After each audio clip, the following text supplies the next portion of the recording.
The hospital's fluorescent lights flickered, casting jagged shadows across the ER as Dr. Ethan Caldwell stitched a patient's wound with mechanical precision. His hands, steady as ever, betrayed none of the chaos raging in his chest, a storm that had been brewing for 32 years, since the day his father called him a mistake.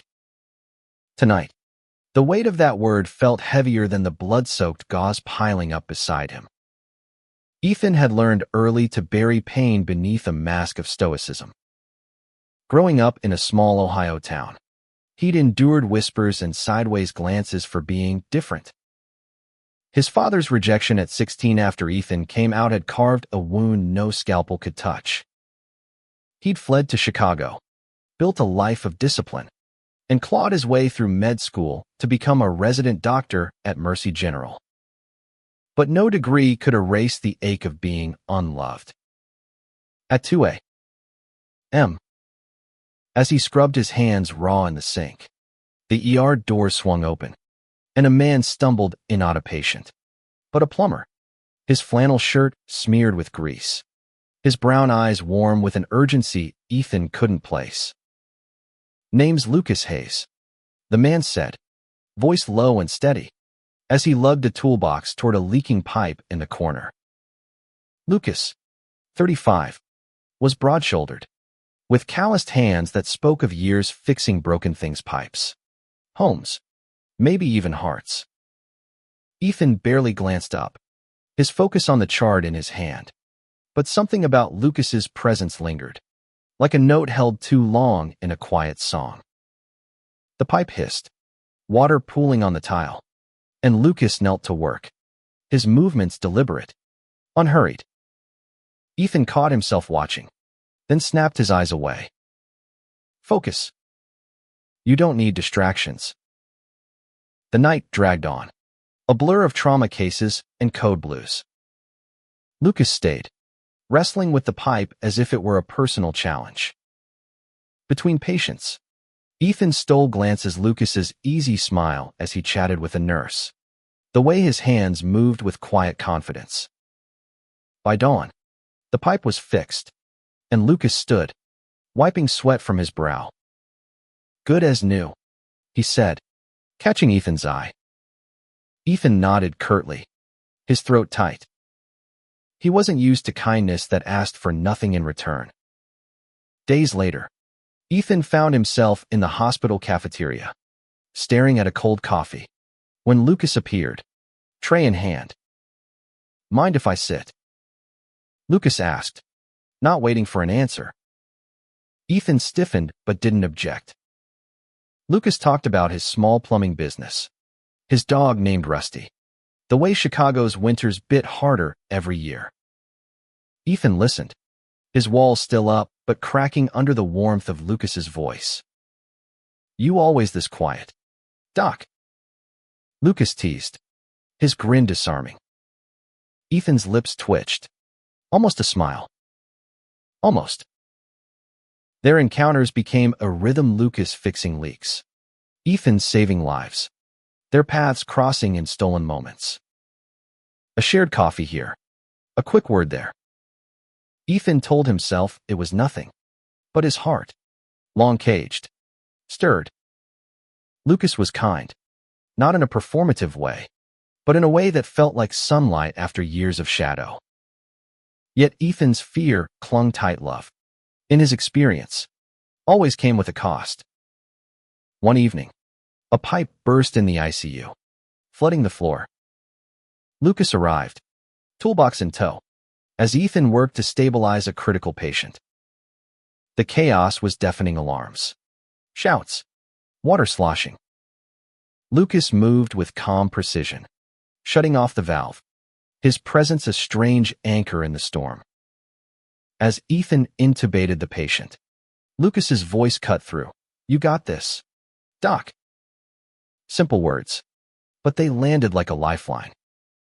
Ethan's hand steadied, and the patient's vitals stabilized.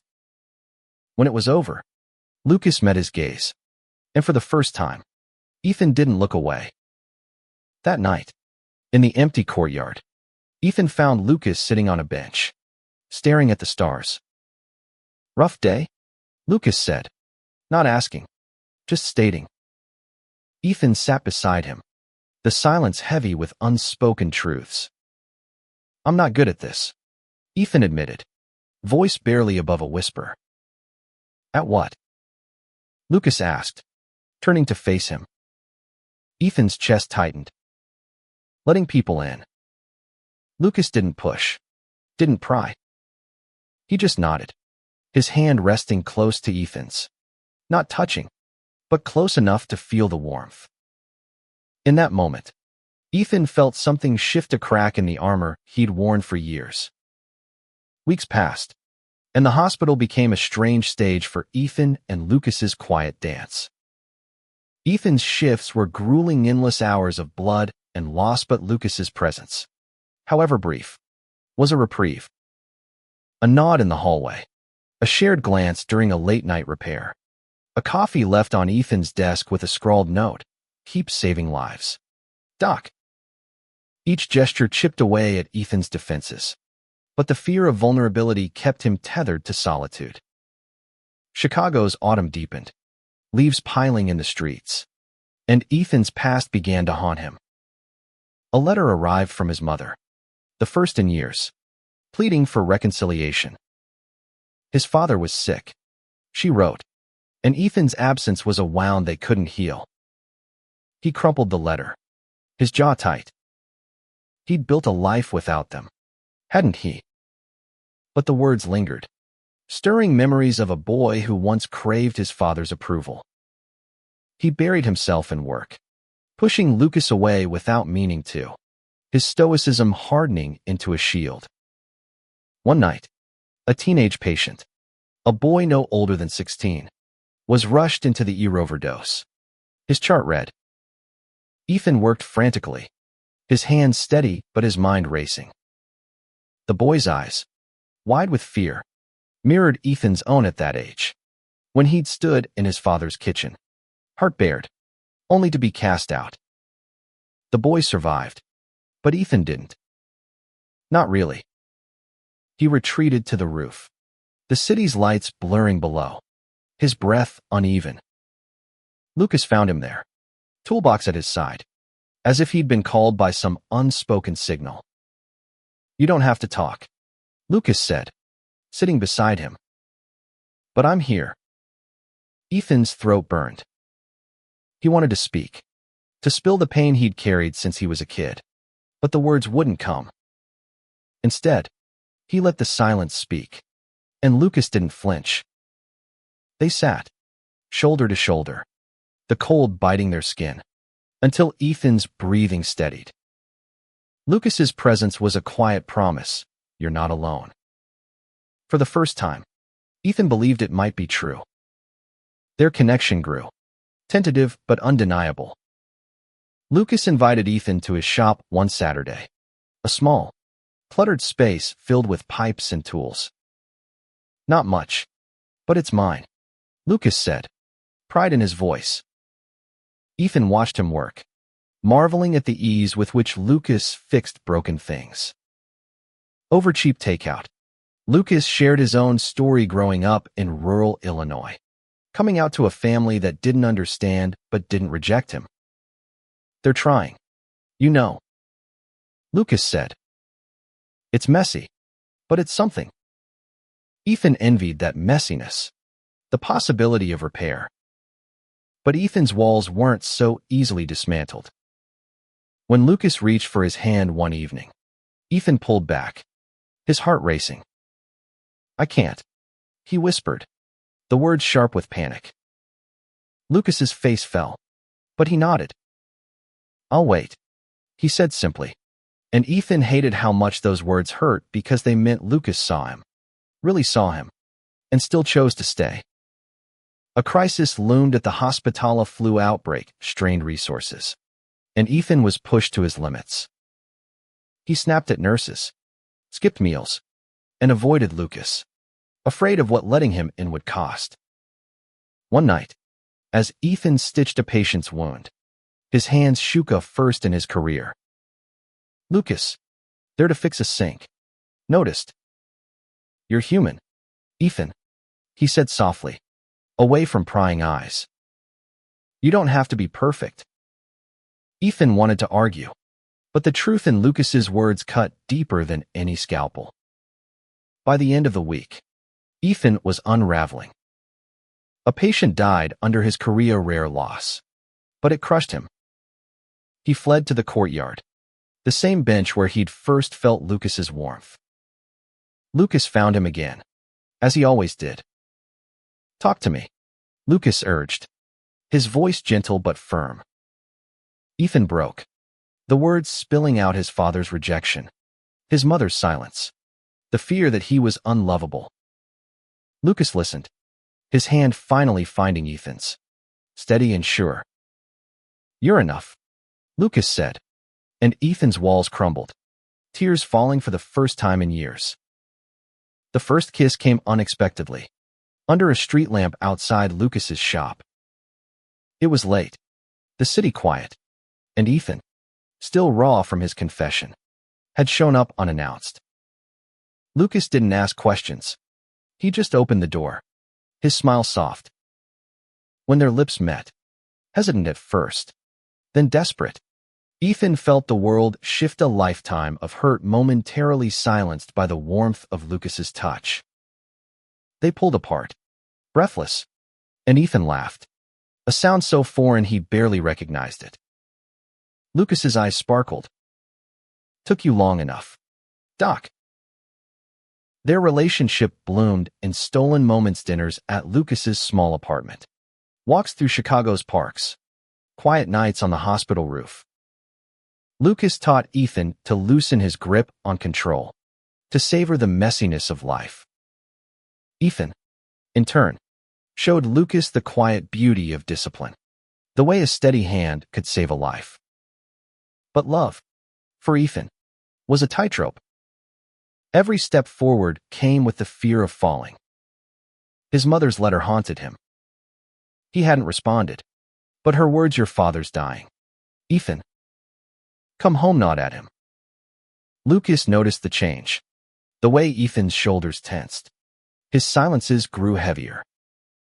You don't have to face it alone, Lucas said one night, as they lay tangled in bed. Ethan wanted to believe him, but the boy who'd been cast out still lived inside him, whispering that no one stayed. At the hospital, their worlds collided again. A pipe burst in the pediatric ward, and Lucas was called in during Ethan's shift. As Lucas worked, Ethan tended to a young patient, a girl with a fever who reminded him of himself, scared, alone, desperate for kindness. Lucas, finished with the repair, lingered, watching Ethan with quiet pride. You're good at this, Lucas said later, in the break room. Not just the doctor stuff. The way you care. Ethan's chest ached. He wasn't used to being seen. But the past wouldn't stay buried. Ethan's mother called, her voice trembling through the hospital's landline. His father had weeks left. He's asking for you, she said. Ethan froze, the phone heavy in his hand. Lucas, nearby, fixing a faucet, caught his eye. Go, Lucas said, not a question but a gentle command. Ethan wanted to argue, to cling to his anger, but Lucas's steady gaze held him. You'll regret it if you don't. Ethan drove to Ohio alone, the miles stretching like years. His childhood home was smaller than he remembered, suffocating with memories. His father, frail in a hospital bed, looked nothing like the man who'd once loomed so large. I was wrong, his father whispered, voice weak. I'm sorry.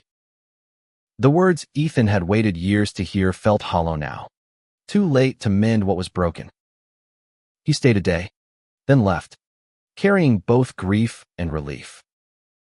Back in Chicago, Lucas was waiting. They didn't speak of Ohio, but Lucas's arms around him said enough. Ethan began to understand that love wasn't a transaction, wasn't a debt to be paid. It was Lucas showing up, again and again, with no expectation but to be there. One night, as they watched the city from the roof, Ethan said, "I'm scared I'll ruin this." Lucas squeezed his hand. "Then we'll fix it together." The hospital, once a place of survival, became a place of meaning. Ethan found himself smiling more, his stoicism softening.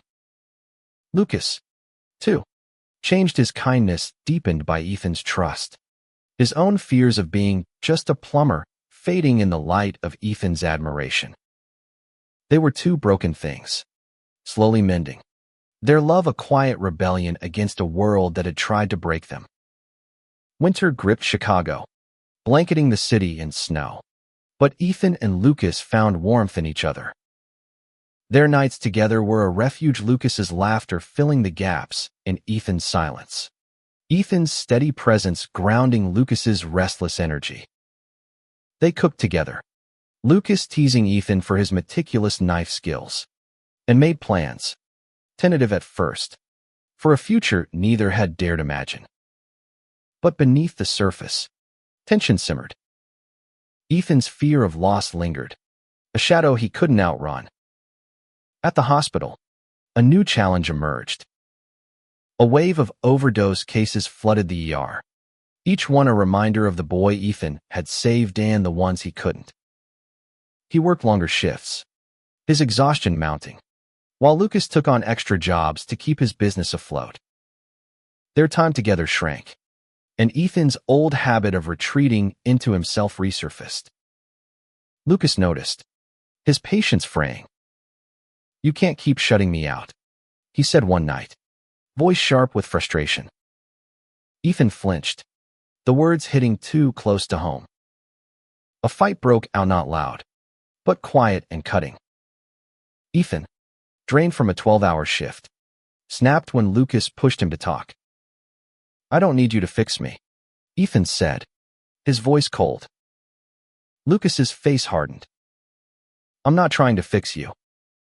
I'm trying to love you." He left, the door closing softly, but the sound echoed in Ethan's chest like a gunshot. Alone, Ethan sat in the dark, the weight of his words crushing him.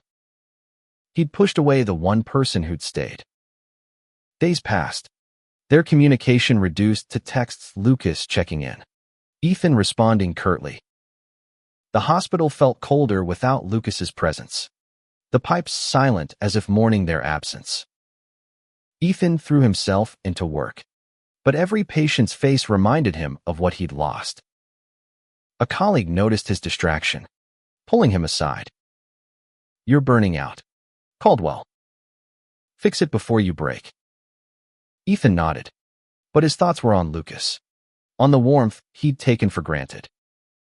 One evening, a pipe burst in the ER, and Lucas was called in.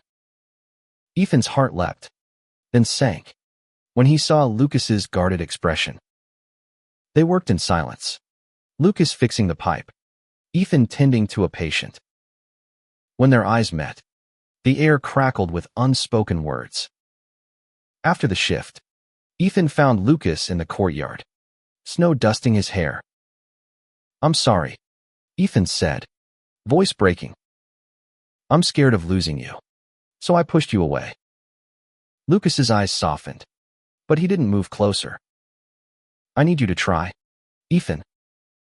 I can't do this alone." They talked, raw and unfiltered, until the cold numbed their fingers. Ethan admitted his fear of love, of loss, of not being enough.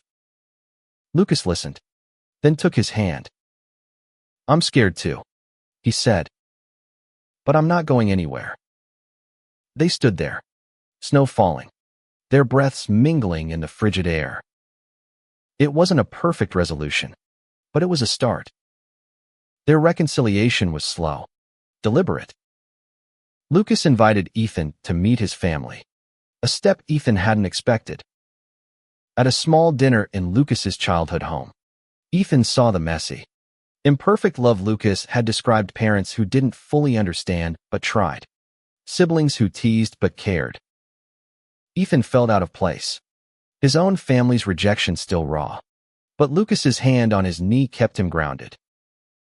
"They'll love you," Lucas whispered, and Ethan wanted to believe him. Back at the hospital, Ethan began to change. He opened up to colleagues, shared a laugh, let himself feel the weight of his work without carrying it alone. Lucas, too, found balance, scaling back his hours to spend more time with Ethan.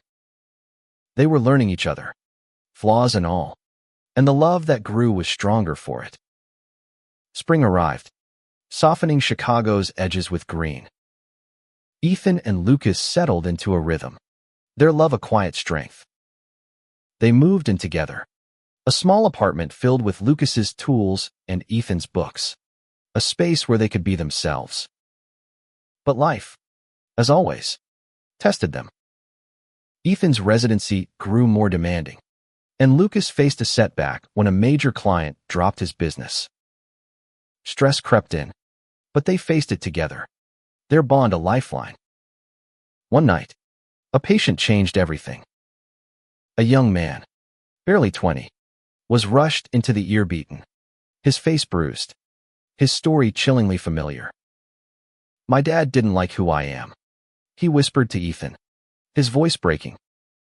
Ethan's hands shook as he stitched the boy's wounds, memories of his own father flooding back. Lucas, called in for a late-night repair, saw the pain in Ethan's eyes. When the shift ended, Lucas pulled Ethan into the break room, holding him as he broke down. "You're not him," Lucas said fiercely. "You're saving people like him." Ethan began volunteering at a local LGBTQ+ youth center, channeling his pain into purpose. Lucas joined him, fixing leaky faucets and mentoring kids with his easy warmth. They became a team, not just in love, but in impact. The kids at the center adored Lucas, his humor a balm, while Ethan's quiet strength gave them hope. One boy, a runaway named Jamie, clung to Ethan, his story a mirror of Ethan's past. "You're enough," Ethan told him, the words he'd once needed, and Lucas squeezed his hand, proud. But love wasn't a cure-all. Ethan's past still haunted him, surfacing in nightmares of rejection. Lucas, too, struggled. His business was faltering, and the pressure to provide weighed heavily. One night, Lucas snapped, frustrated by a late bill. "I'm not enough for you, am I?"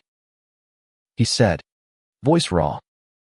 Ethan, stunned, realized how much Lucas had been carrying alone. "You're everything," Ethan said, pulling him close. They talked until dawn, promising to share the load. The hospital remained their crucible. A mass casualty event to pile up on the freeway tested Ethan's limits. He worked through the night, saving lives, losing others. Lucas stayed, not just to fix pipes, but to bring coffee, to hold Ethan's hand in the quiet moments. When a young woman died on Ethan's table, he faltered, guilt crushing him. Lucas found him in the chapel, staring at nothing. "You did everything you could," Lucas said, his voice steady. Ethan nodded, leaning into him, finding strength in their shared silence. Their love grew roots, deep and resilient. They celebrated small victories, Lucas landing a new client, Ethan passing his boards. They fought, too, over trivial things like dishes or serious ones like time apart. But each fight ended in understanding, in choosing each other. Ethan began to see himself through Lucas's eyes, not broken, but whole. Lucas, in turn, found confidence in Ethan's belief in him, his insecurities fading. One evening, in their apartment, Lucas pulled out a ring, a simple band, etched with a tiny wrench. "I don't have much," he said, voice trembling, "but I have you." Ethan froze, his old fears surging, but Lucas's eyes held him. "I'm not going anywhere," Lucas said, echoing the promise that had carried them this far. Ethan said yes, tears falling, and they kissed, the world fading to just them. The engagement was a quiet joy, shared over takeout with Lucas's family and a few hospital friends. Ethan, unused to celebration, felt exposed but grounded by Lucas's hand in his. They planned a small wedding. Nothing extravagant, just them, their love, and a future they were building together. But life, as always, had other plans. Ethan's mother called again, her voice softer now, asking to meet. "I want to know you," she said, and Ethan's heart twisted hope and fear in equal measure. He agreed to see her, but only with Lucas by his side. They met in a Chicago cafe, the air thick with tension. His mother, older now, her face lined with regret, spoke of her silence, her failure to protect him. "I was wrong," she said, tears in her eyes. Ethan listened, his hand gripping Lucas's under the table. He didn't forgive her, not fully, but he saw her trying, and that was enough for now. Lucas, quiet but present, was his anchor, his reminder that family could be chosen. At the hospital, Ethan's work took on new meaning. He mentored younger residents, sharing the lessons he'd learned about medicine, about resilience, about love. Lucas's business stabilized, and he began teaching plumbing skills at the youth center, empowering kids like Jamie. They were building a life, not just for themselves, but for others, their love rippling outward. But challenges remained. Ethan's nightmares persisted, and Lucas's insecurities flared when a wealthy client dismissed him as just a plumber. They leaned on each other, talking through the pain, finding strength in vulnerability. One night, after a particularly brutal shift, Ethan came home to find Lucas asleep on the couch. A note beside him, "You're my hero, Doc." Ethan smiled, his heart full, and curled up beside him. The wedding approached, and with it, a sense of closure. Ethan invited his mother, a tentative step toward healing. The ceremony was simple, held in a park under blooming trees. Lucas, in a suit that didn't quite fit, grinned like a kid. Ethan, nervous but sure, spoke vows that came from his core. "You showed me I'm enough." Lucas's vows were simpler. "I'll fix anything, as long as it's with you." The kids from the youth center cheered, Jamie loudest of all. Their honeymoon was a weekend in a cabin, just them and the quiet. They talked about the future kids, maybe, or a house with a yard for Rusty. Ethan, once terrified of dreaming, let himself imagine it. Lucas, ever the fixer, promised to make it real. They returned to Chicago stronger, their love a foundation that could weather anything. Back at the hospital, Ethan faced a new trial, a patient, a trans teen, rejected by their family. Ethan stayed late, listening, offering the words he'd once needed. Lucas joined him, bringing dinner, and together they reassured the teen, "You are enough." It became their mantra, a promise to each other and the world. As summer faded, Ethan and Lucas stood on the hospital roof, the city sprawling below. Ethan's hand found Lucas's, their rings glinting in the dusk. "We're okay, aren't we?" Ethan asked, his voice soft. Lucas smiled, pulling him close. "Better than okay." They stood there, two men who'd found each other in the chaos, their love a quiet triumph over a lifetime of hurt.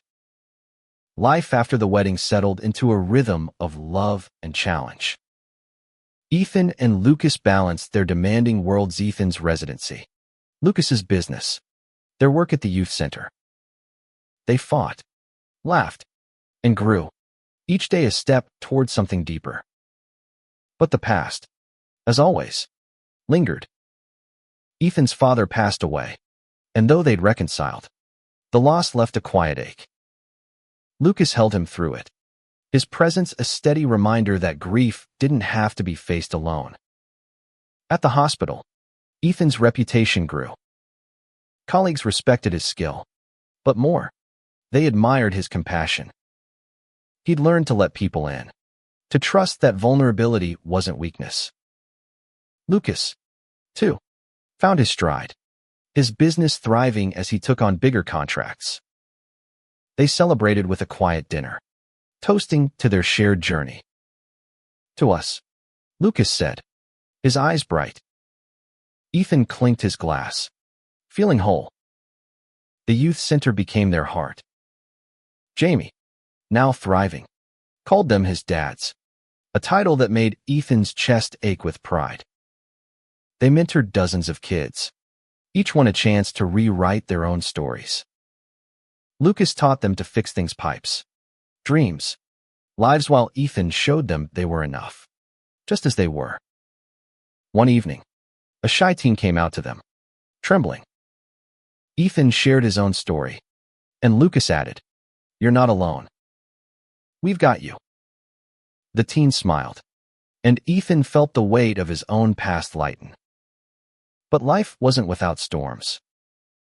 A hospital scandal and administrator cutting corners threatened Ethan's department. He fought to protect his patients, his voice steady but fierce. Lucas stood by him, helping him navigate the politics, his practical mind a perfect counter to Ethan's intensity. They won, but the battle left Ethan drained. Lucas, sensing it, planned a weekend escapee, a quiet lake. Just them. "You need this," Lucas said, and Ethan, for once, didn't argue.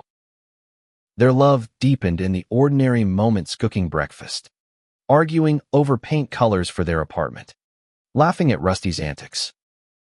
Ethan learned to trust joy, to believe it wouldn't vanish. Lucas, too, grew, his confidence bolstered by Ethan's unwavering belief in him. They were partners, equals, their flaws and strengths intertwined. One night, a call came from the youth center.